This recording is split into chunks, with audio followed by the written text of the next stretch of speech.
Doctor Carlos Almendares es un cardiólogo muy reconocido aquí en la capital. Doctor, de nuevo, gracias por acompañarnos. Doctor, los pacientes con enfermedades del corazón tienen motivos adicionales para estar en alerta, para mantenerse en alerta, porque el señor que falleció tenía enfermedades del corazón. Buenas noches. Buenas noches, licenciado Melgar. Gracias por la invitación. Y acá inicialmente pues aprovechar para exhortar a la población de que debemos respetar las medidas ya establecidas para disminuir la propagación del virus. Pues con la información que se tiene de China, las estadísticas que hay de China, lo que sí está establecido claramente actualmente es que la presencia de factores cardiovasculares, de enfermedades cardiovasculares adicionales a la infección por el COVID-19, sí está claramente demostrado que los pacientes en estas condiciones pueden tener una evolución intrahospitalaria más tórpida, con más complicaciones, y desgraciadamente el porcentaje de mortalidad es más alto en las infecciones por COVID-19 y con enfermedades cardiovasculares adyacentes. En ese sentido, son pues varios aspectos, son teóricos todavía, no hay algunos aspectos, no están confirmados 100%, pero sí, ¿verdad?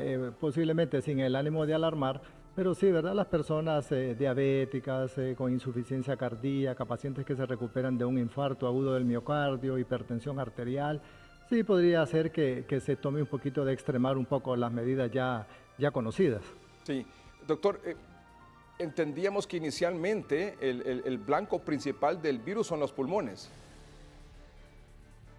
Sí, correcto. Pues el órgano, ¿verdad?, que más sufre y que en la mayoría de ocasiones pues, es la causa del deceso de los pacientes es a nivel pulmonar.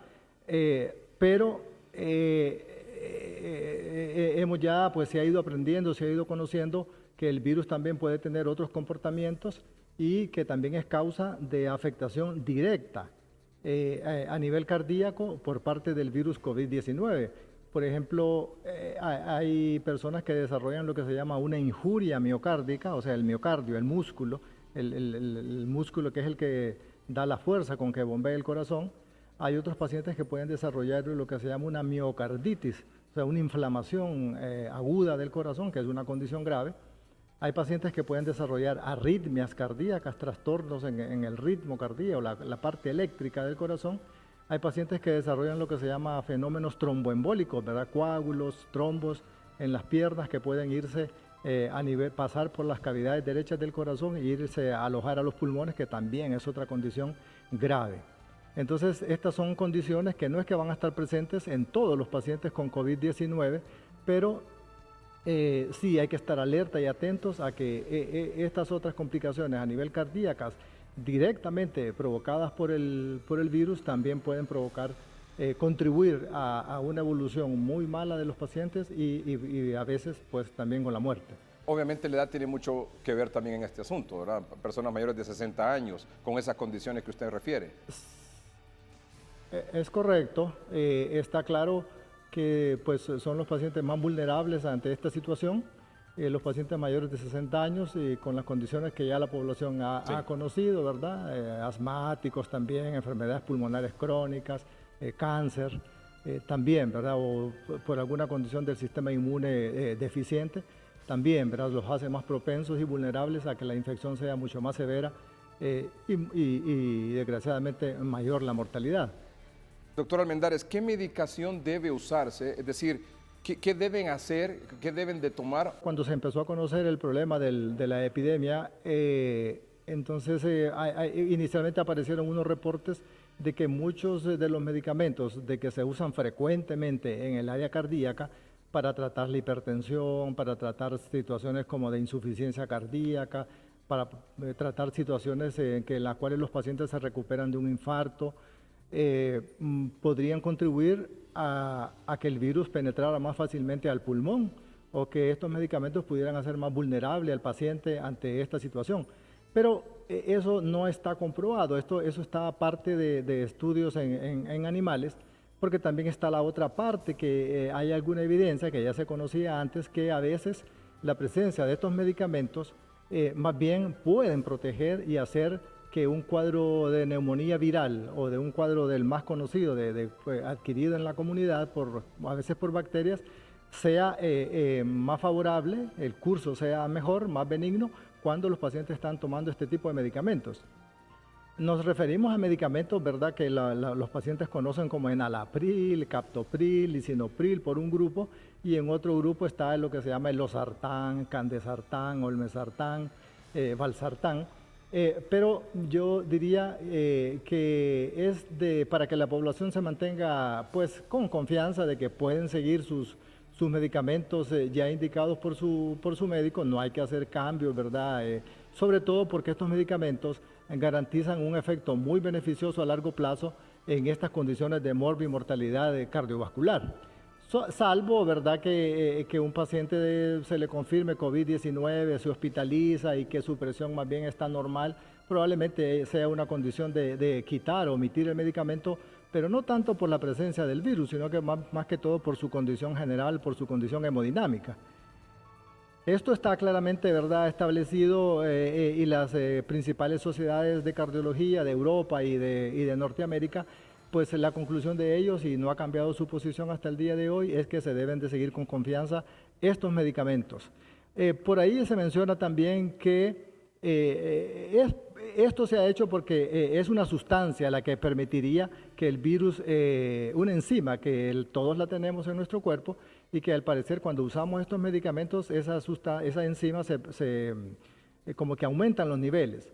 Entonces pareciera que no es bueno tomar ibuprofeno también, porque pareciera que los pacientes evolucionan peor cuando está el antecedente de haber usado ibuprofeno en estas condiciones. Es una recomendación general para que lo que se ha recomendado, pues generalmente si hay fiebre, malestar, dolor de cuerpo, pues es acetaminofeno o paracetamol.